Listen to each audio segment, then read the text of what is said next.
ബീഹാർ നിയമസഭാ തെരഞ്ഞെടുപ്പിൽ 203 സീറ്റുകളുമായി NDA വൻ വിജയം നേടി. BJP 89 സീറ്റുകളോടെ ഏറ്റവും വലിയ ഒറ്റകക്ഷിയായപ്പോൾ JDU 85 സീറ്റുകൾ നേടി രണ്ടാമതെത്തി. മറുവശത്ത് ഇന്ത്യ സഖ്യം 34 സീറ്റുകൾ മാത്രം നേടിയപ്പോൾ RJD 24, കോൺഗ്രസ് 6 എന്നിങ്ങനെയാണ് പ്രധാന കക്ഷികളുടെ പ്രകടനം. AIMIM 5 സീറ്റുകളും BSP 1 സീറ്റും നേടി. ഈ ഫലം ബീഹാർ രാഷ്ട്രീയ ഭൂപടത്തെ പൂർണ്ണമായും NDAയുടെ അപ്രമാദിത്യം തെളിയിക്കുന്ന ഒന്നായി മാറുകയാണ്. ബ്രാൻഡ് നിതീഷ് എന്ന വിശ്വാസം ബീഹാർ വോട്ടർമാരിൽ ഇപ്പോഴും അതിശക്തമാണ് എന്ന് ഫലം വ്യക്തമാക്കുന്നുണ്ട്. 2005 മുതൽ ഓരോ തെരഞ്ഞെടുപ്പിലും നിതീഷ് നൽകിയ വാഗ്ദാനങ്ങൾ നിറവേറ്റി വന്നത് വോട്ടർമാർക്ക് സ്ഥിരമായി ആത്മവിശ്വാസം നൽകി. 2010 ക്രമസമാധാനവും റോഡുകളും സ്കൂളുകളും മെച്ചപ്പെടുത്താമെന്ന വാഗ്ദാനം പിന്നീട് വൈദ്യുതി വിതരണം ശക്തിപ്പെടുത്തുക എന്നിങ്ങനെ തുടങ്ങി പ്രവർത്തനം. 2015 വികസിത ബീഹാറിനായുള്ള 7 പദ്ധതികളാണ് മുന്നോട്ട് വെച്ചത്. 2020 വിദ്യാഭ്യാസ നിലവാരം മെച്ചപ്പെടുത്തൽ നടപ്പിലാക്കിയത് അദ്ദേഹത്തിന് ശക്തമായ സ്വാധീനം നൽകി. എന്നാൽ 2014 ശേഷമുള്ള BJPയുടെ എല്ലാ വിജയങ്ങളിലും ഇത്തരത്തിലുള്ള ഒരു ബ്രാൻഡിംഗ് കാണാനാകും. അത്തരത്തിൽ BJP മുന്നോട്ട് വയ്ക്കുന്ന പ്രധാന ബ്രാൻഡ് അംബാസിഡറാണ് പ്രധാനമന്ത്രി നരേന്ദ്രമോദി. ചില വ്യക്തി ലേബലുകൾ ഇത്തരത്തിൽ സൃഷ്ടിച്ച് വോട്ട് മറിക്കുക എന്നത് BJP രാഷ്ട്രീയത്തിന്റെ അജണ്ടയും നേട്ടവുമാണ്. എന്നാൽ ഇന്ത്യ സഖ്യത്തിനോ പ്രധാന പ്രതിപക്ഷത്തിനോ ഇത്തരത്തിൽ ബ്രാൻഡ് ഫേസ് ഇല്ല എന്നുള്ളത് തന്നെയാണ് പരാജയത്തിന്റെ ഒരു കാരണമായി വിലയിരുത്താനാവുക.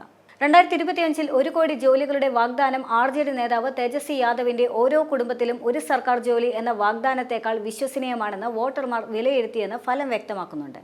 വ്യക്തിപരമായ അഴിമതി ആരോപണങ്ങളൊന്നുമില്ലാത്തതും കുടുംബാധിപത്യ രാഷ്ട്രീയം പ്രോത്സാഹിപ്പിക്കാത്തതും നിതീഷിനെ ജനകീയമാക്കിയിട്ടുമുണ്ട്.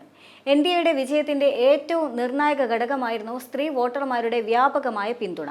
നിതീഷ് സർക്കാരിന്റെ 2 പതിറ്റാണ്ടിലേറെ നീണ്ട പ്രവർത്തനങ്ങളിൽ സ്ത്രീ ശാക്തീകരണത്തിന് നൽകിയ മുൻതൂക്കം ഏറെ ഫലം കാണുകയും ചെയ്തു.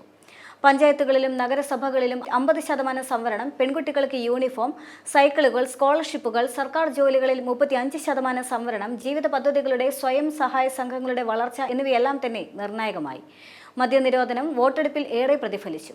38 ജില്ലകളിൽ 37 പോലും പുരുഷന്മാരെ മറികടന്നുകൊണ്ട് സ്ത്രീകൾ വോട്ട് ചെയ്തു. സ്ത്രീ വോട്ടിംഗ് 71.8% പുരുഷ വോട്ടിംഗ് 62.9% മാത്രമായിരുന്നു.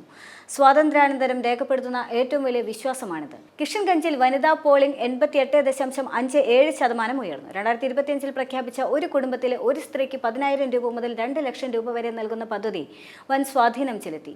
ഒരു മാസത്തിനകം 75 ലക്ഷം സ്ത്രീകൾക്കും പിന്നീട് 1.4 കോടിയോളം സ്ത്രീകൾക്കും ഈ സഹായം ലഭിച്ചു. NDAയിലുണ്ടായിരുന്ന മികച്ച ഏകോപനമാണ് അത്ഭുതകരമായ ഫലത്തിനു പിന്നിലെ മറ്റൊരു ശക്തി. സഖ്യകക്ഷികൾ സ്ഥിരമായി സംയുക്ത യോഗങ്ങൾ നടത്തി സ്ഥാനാർത്ഥി ആരായാലും വോട്ട് സഖ്യത്തിനെന്ന് ഉറപ്പിക്കാൻ പ്രവർത്തകരോട് നിർദ്ദേശിക്കുകയും ചെയ്തു. 17 വിമത സ്ഥാനാർത്ഥികൾ പിന്മാറി ഔദ്യോഗിക സ്ഥാനാർത്ഥികൾക്ക് പിന്തുണ നൽകി. ചിരാഗ് പസ്വാന്റെ LJP RJDയുടെ ശക്തമായ 28 സീറ്റുകളിൽ 19 പിടിച്ചെടുത്ത് NDAയുടെ കുതിപ്പ് ഊർജിതമാക്കി. ഓരോ സീറ്റിനും പ്രത്യേക തന്ത്രം ആവിഷ്കരിച്ച് നടപ്പാക്കിയ കേന്ദ്ര ആഭ്യന്തരമന്ത്രി അമിത്ഷായുടെ ഇടപെടലും വിജയത്തിൽ ഏറെ നിർണായകമായി.